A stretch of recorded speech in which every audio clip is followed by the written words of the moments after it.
Entre Annecy et Genève, tout près d'une forêt où se cache un village d'épouvantail, se trouve le Tout Petit Pays. Le Tout Petit Pays est un endroit féerique, où se sont réfugiés les fées et les souris d'un monde merveilleux et magique.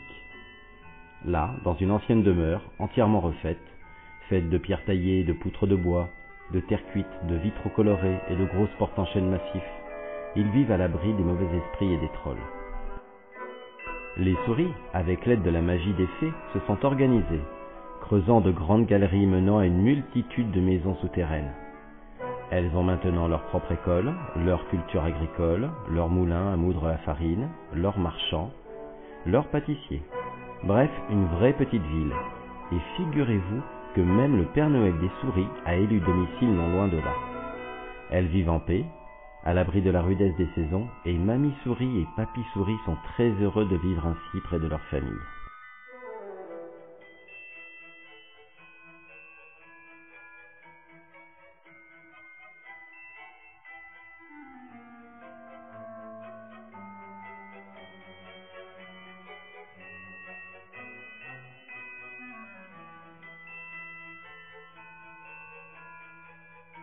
Les souris, avec l'aide de la magie des fées, se sont organisées, creusant de grandes galeries menant à une multitude de maisons souterraines.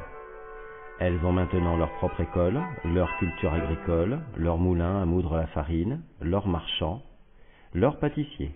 Bref, une vraie petite ville. Et figurez-vous que même le Père Noël des souris a élu domicile non loin de là. Elles vivent en paix, à l'abri de la rudesse des saisons, et Mamie Souris et Papy Souris sont très heureux de vivre ainsi près de leur famille.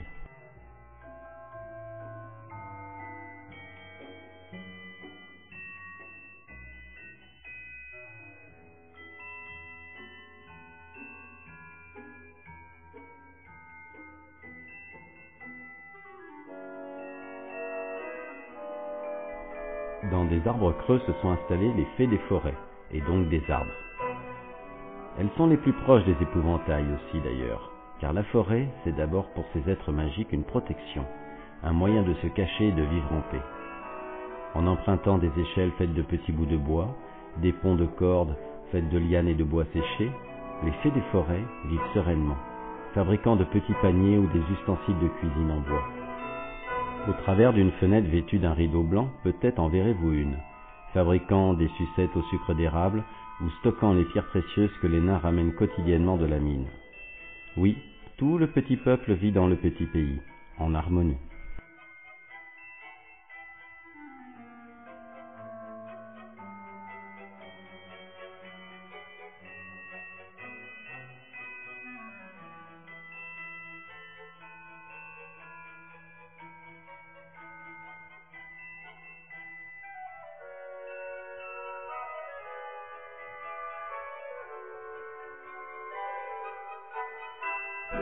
Vous remarquerez le soin apporté à chaque détail. Imaginez l'adresse de ces petites fées pour réaliser des paniers tressés de quelques centimètres. Heureusement qu'elles ont des pouvoirs magiques.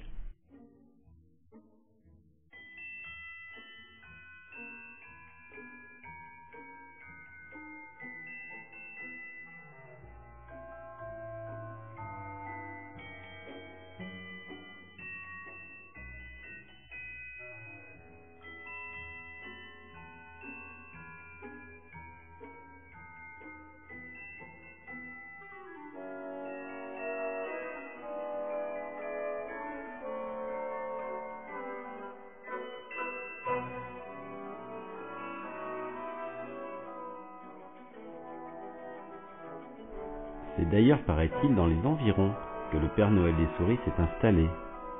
Sans doute aime-t-il les sucreries des fées des forêts.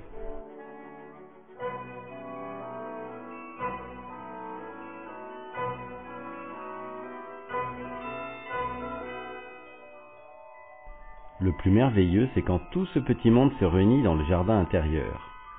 Là, souris, écureuils, hérissons, lutins, fées, tout le petit pays s'amuse et danse, mange et fait du manège. La gaieté est de rigueur. Et pour les enfants, comme pour les parents qui viendront les voir, on sera séduit par la magie ambiante. Les heures de travail nécessaires pour aider ces petits personnages à construire leur petit monde sont assez impressionnantes. Le matériel utilisé, l'imagination créative nécessaire, l'éclairage, tout est merveilleux et magique. Sauf peut-être le prix d'ailleurs, un peu élevé vu la durée moyenne de la visite. Mais il vous sera quand même possible de prendre un forfait afin de visiter l'ensemble du petit pays, donc en comptant le hameau du Père Noël et la forêt des épouvantails. Des heures de visite donc dans ce cas.